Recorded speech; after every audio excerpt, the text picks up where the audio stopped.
Ndabashuhuje inshuti zanjye kandi inshuti z'umwami Yesu mwese aho muri hirya no hino mu bihugu bitandukanye nimugire amahoro y'Imana. Abari mu migabane itandukanye mwese mubasha kumva ikinyarwanda, amahoro y'Imana bane namwe kandi umugisha uturuka ku Mana ube kuri mwe. Ni mwene so Iribanje Jean Claude, ndi umubwirizabutumwa bwiza mu itorero rya EV.IRIBANJE mu Rwanda. Ururembo rwanjye ni urwa Nyabisindu, hanyuma paruwasi yanjye ni iya Kamonyi, itorero ni irya Ruyenzi. Bihindutse vuba, ubundi twabaga muri paruwasi ya Runda, mudugudu wa Ruyenzi, ariko kubera impinduka ziri mu itorero ubu byitwa uko, kandi ubwo tugomba kugendana n'ibigezweho cyangwa se n'impinduka zije. Ndagira ngo tuganire ijambo ry'Imana rero uyu munsi. Imana ishyize ku mutima dusanga mu gitabo cy'abami ba kabiri, ibice bibiri, umurongo wa kabiri turageza ku murongo waho wa gatanu. Haravuga ngo Eliya abwira Elisa ati ndakwinginze sigara hano kuko Uwiteka antumye i Beteli. Elisa aramusubiza ati nkurahiye Uwiteka uhoraho n'ubugingo bwawe sinsigara. Nuko baramanukana bajya i Beteli. Bagezeyo abana b'abahanuzi b'i Beteli baza gusangana Elisa, baramubwira bati aho uzi ko uyu munsi Uwiteka agiye kugukuraho shobuja? Aravuga ati ye ndabizi ariko nimuceceke. Eliya arongera aramubwira ati Elisa ndakwinginze sigara hano kuko Uwiteka antumye i Yeriko. Nawe aramusubiza ati nkurahiye Uwiteka uhoraho n'ubugingo bwawe sinsigara. Nuko bagiye i Yeriko. Bagezeyo abana b'abahanuzi b'i Yeriko basanga Elisa, baramubaza bati aho uzi ko uyu munsi Uwiteka agiye kugukuraho shobuja? Arabasubiza ati ye ndabizi ariko nimuceceke. Amen. Aya magambo dusomye ni amagambo nkunda cyane. Nsanzwe nyigisha mu nsanganyamatsiko yitwa urugendo rw'umukristo. Birashoboka ko atari ubwa mbere waba wumvise nyigisha. Nsanzwe nyavugaho mvuga hejuru y'urugendo rwa Elisa na Eliya mu guhaguruka i Gilugari n'i Beteli n'i Yeriko no kuri Yorodani no hakurya ya Yorodani. Ariko uyu munsi mpishuriwe n'umwuka wera kuri iki gisubizo Elisa ari gusubiza abahanuzi n'icyo abahanuzi bari ngo bamubwira. Uzi ko Uwiteka agiye kugukuraho shobuja? Ye ndabizi ariko nimuceceke. Ijambo mfite muri iki gitondo riravuga ngo jya umenya amayeri ya Satani, umenye uburyo umurwanya kandi umenye uburyo umutsinda.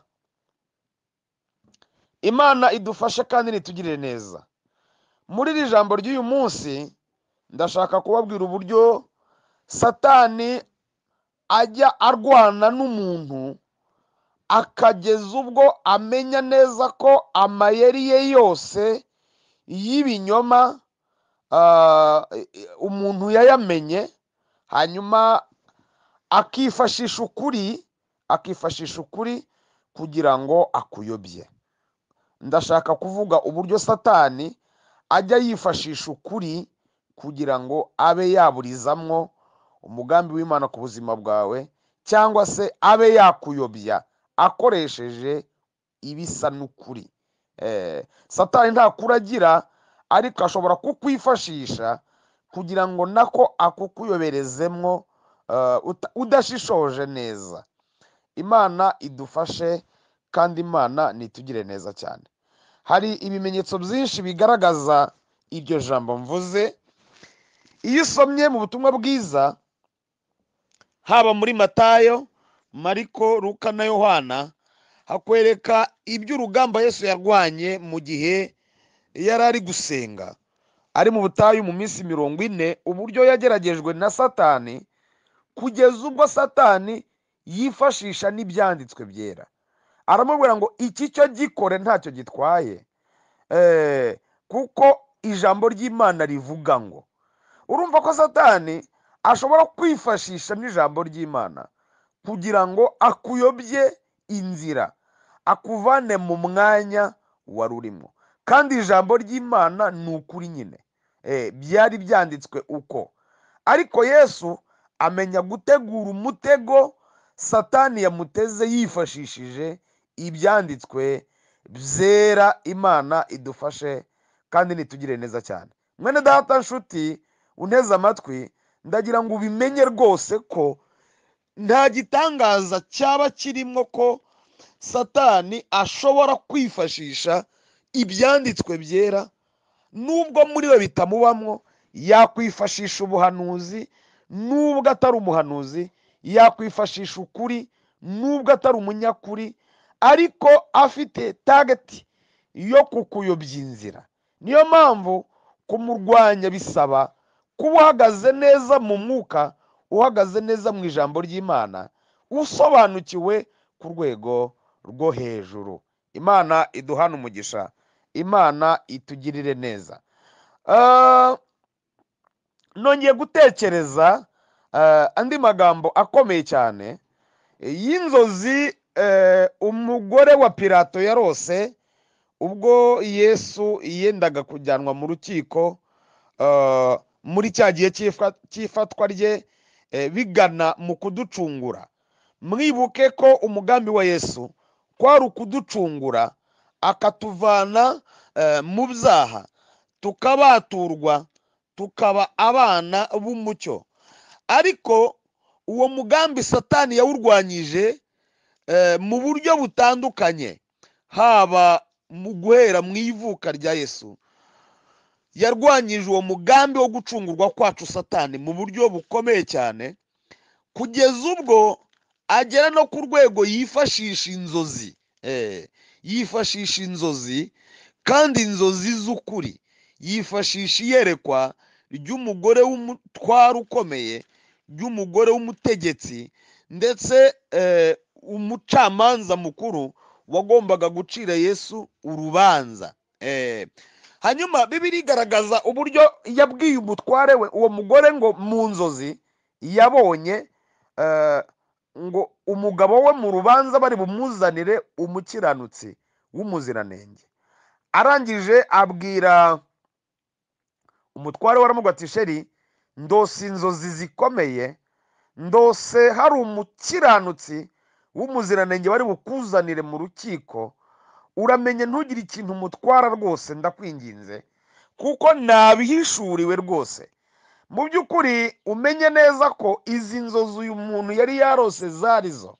Yesu yari umukiranutsi, nta cyaha yari afite namba rwose. Satani rero azanira iyerekwa. Ntabwo ari ijuru ryahamyaga Yesu ngo rimuhamirize uyu mugore w'uyu mutware ko bari buze gucira urubanza umuziranenge, ahubwo ni Satani wifashishije uko kuri akuzana mu buryo bw'iyerekwa ku rwego rwo kuburizamo umugambi wo gucungurwa kwacu. Iyo biza kugenzurwa neza, bigasuzumwa,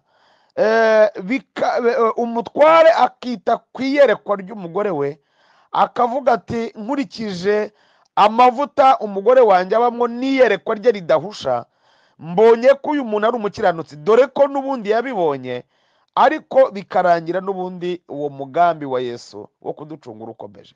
Iyo rero bisuzumwa neza, birashoboka ko byari kurangira Yesu atageze ku ntego y'icyo yifuzaga. Ndagira ngo mwumve ko Satani yakwifashisha ukuri, yakwifashisha icyanditswe, yakwifashisha inzozi n'amayerekwa asa n'atunganye cyangwa nagutunganiye, ariko bikuganisha mu mugambi wo kuzajya mu kaga gakomeye cyane. Birasaba kuba maso, birasaba kuba maso cyane. Hari igihe umuntu aba afite inyota yo kugera ku bintu vuba, yagira amayerekwa y'iterambere cyangwa se y'ibyo ashaka gukora, Satani amunyurije mu nzira z'inzozi cyangwa se n'amayerekwa n'ubuhanuzi bumubwira ngo bya bintu birakunze, rwose ugasanga umuntu abaye mu bibazo, wenda se arashaka kuguza amafaranga banki, afite iyo nyota kandi Imana ntibishaka, ariko kubera umurega bifitemo akaba yagira inzozi Satani azanye akagira ngo ni Imana ibishyigikiye kandi itabishyigikiye namba.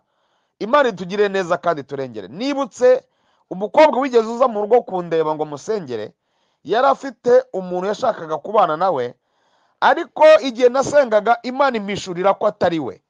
Nyamukobwa ndamubwira ni Imana impishuriye ko uwo muntu atari we, biragusaba gusenga ugategereza uwawe. Arambwira ati senga neza mukozi w'Imana, mubuze naba mpombye. Yari afite umururumba, yari afite irari, yari afite ubushake bwinshi cyane bwo gushaka kubana n'uwo mugabo, ariko bitewe n'imitungo uwo muntu yari afite n'ubutunzi bwinshi yari afite n'akazi keza, Imana ibona ko atari byo, ariko kubera wa muntu abishaka cyane twaje gutandukana tutumvikanye, kuko namubwiraga ibisa n'ibyo adashaka. Ageze hirya ahura n'umuhanuzi avuga ati Imana iragushyigikiye, atera gushyigikira. Umuntu ataha ntiwumva rwose ko noneho mbonye umbwira ibisa n'ibyo nshaka. Byaje kurangira rero wa muntu yigendeye muri ya gahunda ye, birangira urugo rwe rusenyutse ku munota wa nyuma, kandi nari nabimubwiye yanze kumva. Satani yakwifashisha ukuri, yakwifashisha ibisa n'ukuri kugira ngo agutere gucanganyikirwa, agutere kwiheba no kwijujuta, agushyire mu kaga. Tugaruka ku ijambo twasomye. Abo bana b'abahanuzi nta wahakana ko batari beretswe rwose, ariko wakwibaza ngo ese barimo barabibwira Elisa kugira ngo bigende bite? Mu yindi mvugo ukurikiye cyangwa witonze unakurikiranye iherezo ry'uko n'imyitwarire bagize nyuma yo guhanura, Bibiliya itwereka ko nyuma y'ubuhanuzi no kubacecekesha, ngo bagiye guhagarara ku musozi ngo bitegere Elisa barebe ibiza kumubaho. Ntushobora kwibaza, bagiye kumwitegera ngo barebe ibiza kumubaho. Aya magambo ese wabimenye ko shobuja gukurwaho? Mwumva iyo mvugo, mwabimenye ko shobuja gukurwaho? Ese nagenda urasigara ute? Ese nagenda urasigara he? Iminsi umaze ugendana nawe igiye kukubera imfabusa. Yari amagambo asa nk'abwire Elisa ko ari busebe, shebuja nagenda waraseba, arasigara asebye. Elisa rero ahishurirwa ku rwego rw'ikirenga imvugo irimo hano ko itari y'umwuka rwose. Imana itugire neza, Imana iturengere, Imana idufashe. Mu by'ukuri ndagira ngo mube maso cyane, iri jambo birasaba kurirya mwitonze. Abahanga bavuga ko kurya ijambo ry'Imana bisa no kurya ifi. Iyo umuntu arya ifi bisaba kuyirya witonze kugira ngo ihwa ritakujomba. Birasaba rero kugira ngo habeho ubwitonzi bukomeye cyane mu kuryumva. Elisa yamenye neza ko atari Imana irimo ivugana nawe, ahubwo ari umwuka wa Satani uzamukiye mu buhanuzi wo kumubwira ko ari bumware shebuja nagenda. Kandi koko bigaragara ko byariho, ariko icyatumye Elisa bacecekesha nuko yari azi icyo aharanira, yari azi icyo ashaka, yari azi intego afite. Satani ntakwiye kuguca intege, bona nubwo yaca mu bisa n'ubuhanuzi bw'ukuri. Imana idufashe kandi nitugire neza cyane. Hariho abahanuzi muri iki gihe bateye ubwoba. Umuntu araza akagusanga, bamaso usengere umugabo wawe kuko hari abagore bashaka kumugutwara. Ese ibyo bimaze iki? Bimaze iki kubwira umuntu ko hari abagore bashaka kumutwara umugabo, bashaka kumutwara umugabo we? Mbese uwo nawo si umwuka wera, ahubwo wowe wabihishuriwe, hari uburyo wabitambutsa neza. Muri make uyu ni umwuka utari mwiza nubwo bisa nk'ubuhanuzi bw'ukuri. Imana idufasha. Ese uyu muntu uri mu bwiribi uzi ahagaze ku ruhe rwego rwo kwakira imvugo z'Imana, imvugo y'ubuhanuzi uhanuye? Hari abantu bazana ubuhanuzi bubitsamo undi mwuka utari uw'Imana kandi rwose bahanuye. Birasaba kujonjora, birasaba gutega amatwi no kumva imvugo iri muri ubwo buhanuzi no kumva icyo Imana ivuze, niba ariyo cyangwa niba ari umwuka wa Satani. Satani yitije uwo muhanuzi ngo amunyuzemo ibinyoma bitari ukuri. Imana iturengere, Imana itugire neza cyane. Satani ashobora kwifashisha ibihurimwo kugira ngo kunanize, kugira ngo kunanize, ariko igisubizo ni kimwe, ni ndabizi ariko ceceka, ndabizi ariko ceceka. Hagiye Satani aza akakwibutsa kuri imfubyi, ariko uzi kuri imfubyi we, none se ntubizi nyine, urabizi kuri yo, ariko arashaka kugira ngo ubyibuke, ubyumve neza, akwihebeshereze muri byo. Igisubizo ndabizi ariko ceceka. Jya umenya gucecekesha umwanzi, jya umenya gucecekesha abadayimoni mu mvugo iyo ari yo yose banyuramwo bataka ubuzima bwawe, umenye kubacecekesha. Ese urabizi ko uri umupfakazi? Aho urabizi ko wize ukaba utagira akazi? Ese ubwo uribuka ko nta mwana ugira, abantu mwashakiye rimwe ntibabyaye?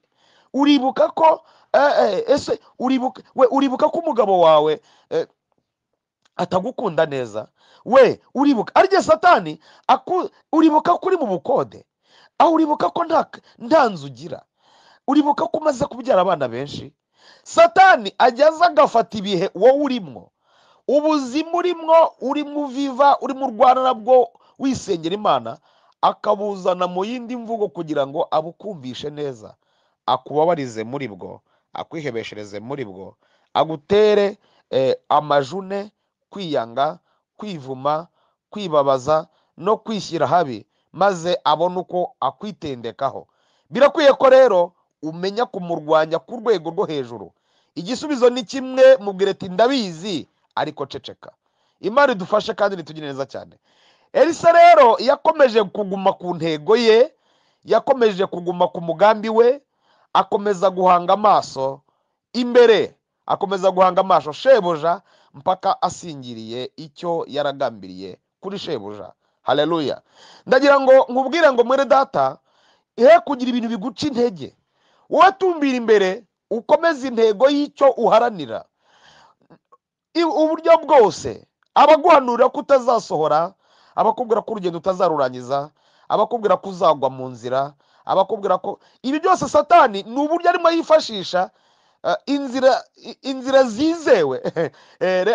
Satani yakwifashisha inzira zizewe kuko arabizi neza ko abantu dukunda ubuhanuzi, dukunda no guhanurirwa, ariko Satani ajya yifashisha izo nzira zizewe kugira ngo akunanirize mu rugendo. Wumva ko ubwo bivuzwe n'ubuhanuzi, bivuzwe ko umugabo mutazasazana, ko urwo rugo utazarurambamwo, ko abana bawe bashobora kuba bagiye guhura n'akaga gakomeye, ariko ako kaga karazira iki? Kubita dayimoni uvuga ngo mu izina rya Yesu. Birasaba ko muba mu mwuka ku rwego rw'ikirenga, mukamenya kumenagura Satani mu buryo bwose, yaba anyuze mu byanditswe, yaba yifashishije inzira z'amayerekwa, yaba yifashishije inzira z'ubuhanuzi, yaba yifashishije inzira zisa nk'izizewe zose, za zinda z'abarokore twizera ko Imana izinyuramwo. Mumenye gukubitiramo abadayimoni, kuko biri tubwira ko Satani atari gitangaza kuba yakwihindura marayika w'umucyo.